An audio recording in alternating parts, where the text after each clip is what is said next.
நலமாய் வாழ்வோம்.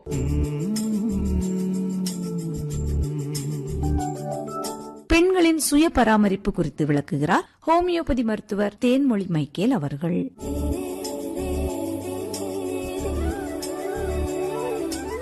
நம்ம லேடிஸ் எல்லாரும் பண்ற ஒரு பெரிய மல்டி டாஸ்கிங் என்ன அப்படின்னா, ஒரே நேரத்துல நம்மளால 2-3 வேலைகளை செய்ய முடியும். ஒண்ணு. ரெண்டாவது, நம்மளுடைய பலமும் அதுதான், பலவீனமும் அதுதான். என்னன்னா, நம்ம வீட்டுல யாருக்காவது உடம்பு சரியில்லை அப்படின்னா உடனே கவனிச்சுக்க ஆரம்பிப்போம். இதே நீங்க சாப்பிட்டீங்களா அப்படின்னு கண்ணாடியை பார்த்து நிக்கும் போது நம்ம சாப்பிட்டோமா இல்லையா அப்படின்ற விஷயமே நமக்கு ஞாபகம் வராது. நம்மள நம்ம கவனிக்க தவறிட்டு இருப்போம். இதுதான் நம்ம எல்லாரும் பண்ணக்கூடிய ஒரு பெரிய தப்பு. சில இடங்கள்ல ரெஸ்பான்சிபிலிட்டி எடுத்துக்கிறோம் அப்படிங்கிற டைம்ல நம்மள நம்ம கவனிக்க தவறிடுறோம். இதனால என்ன ஆகுது அப்படின்னா, நம்ம உடம்புல சின்னதா ஒரு டயர்னஸ் இருக்கும் போது சின்ன டயர்னஸ் தானே அப்படின்னு யோசிப்போம். பட் அதே டயர்னஸ் ஒரு தொடர்ந்து 10 மாசம் இருக்கு அப்படின்னா அது பெரிய பிரச்சனையா மாறும். சின்ன தலைவலி தானே அப்படின்னு கவனிக்காம விடுவோம். பட் அதே தலைவலி 1 இயர் கழிச்சு பார்க்கும் போது ஒற்றை தலைவலியாவோ இல்ல சைனஸ் ப்ராப்ளமாவோ மாறி இருக்கும். சோ நம்ம லேடிஸ் எல்லாரும் பண்ற ஒரு பெரிய தப்பு என்னன்னா, நம்மள கவனிக்க தவற ஆரம்பிச்சிடுறோம். சோ இதனால என்ன ஆகும் அப்படின்னா,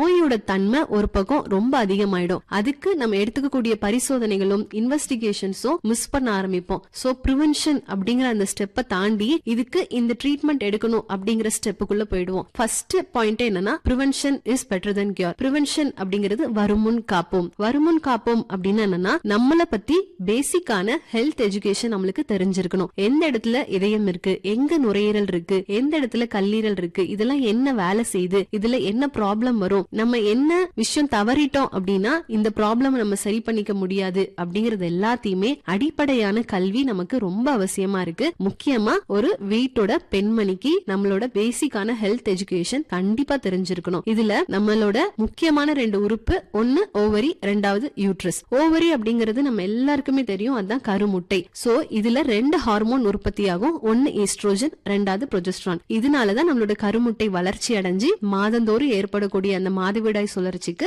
உதவி பண்ணுது. ஒருவேளை இந்த ஹார்மோன்ல ஏதாவது மாற்றங்கள் ஏற்படுது, எப்படி மாற்றங்கள் ஏற்படும், நம்மளோட ஸ்ட்ரெஸ்னால, டென்ஷன்னால, பிரஷர்னால, கவனமின்மைனால மாற்றங்கள் ஏற்படும் போது அது நமக்கு பிசிஓடி, பிசிஓஎஸ், ஒவேரியன் கேன்சர், இல்ல சீக்கிரமாவே நம்மளோட பீரியட்ஸ் நிக்கிற மாதிரியான அறிகுறிகள் நமக்கு வந்துரும். யூட்ரஸ் இது நம்மளுடைய கருவை தாங்கக்கூடிய ஒரு பை. இந்த பையை நம்ம ஆரோக்கியமா பாத்துக்கல, தவற ஆரம்பிக்கும் போது, எக்ஸாம்பிளுக்கு பெயின் போன மாசத்தை விட இந்த மாசம் அதிகமா இருக்கு, அடுத்த மாசம் பாத்துக்கலாம் அப்படின்னு நம்ம விடும் போது, அப்ப நமக்கு ஃபைப்ராய்டு இருக்கு அப்படின்னு கேட்ட உடனே நம்ம ரொம்ப ஷாக் ஆயிடுவோம். ஆக்சுவலா அந்த ஃபைப்ராய்டு உருவாகிறதுக்கு மினிமம் 8 மாசத்துல இருந்து 1 வருஷமாவது டைம் எடுத்திருக்கும். அந்த 8 மாசமும் அது ஏதோ ஒரு விதத்துல நம்மளுக்கு அறிகுறி காட்டிட்டு தான் இருந்திருக்கும். கண்டுக்காம விடும் போது அந்த சின்ன அறிகுறி ஒரு பெரிய நோயா உருவாகி இருந்திருக்கும். அப்போ எல்லாருமே யோசிப்போம், ஹோமியோபதி மெடிசன் எடுத்துக்கும் போது ரொம்ப நாள் ஆகுது அப்படின்னு யோசிச்சுட்டு இருப்போம். ஆனா நம்ம எல்லாருமே ஹோமியோபதியோட சாய்ஸ ரொம்ப லாஸ்டா தான் வச்சிருப்போம். அதுக்குள்ள நம்மளோட நோயோட தன்மை ரொம்ப அதிகமா இருக்கும். இங்க மெடிசன் ஸ்லோவா வேலை செய்யுது அப்படிங்கறத தாண்டி நம்மளோட உடம்புல அந்த நோயோட தன்மை ரொம்ப அதிகமா இருக்கு அப்படிங்கிறது தான் யதார்த்தமான உண்மை. ஹோமியோபதி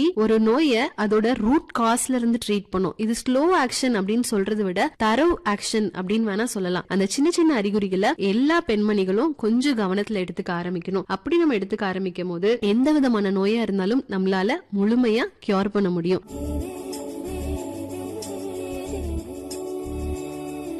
பெண்களின் சுய பராமரிப்பு குறித்து விளக்கியவர் ஹோமியோபதி மருத்துவர் தேன்மொழி மைக்கேல் அவர்கள்.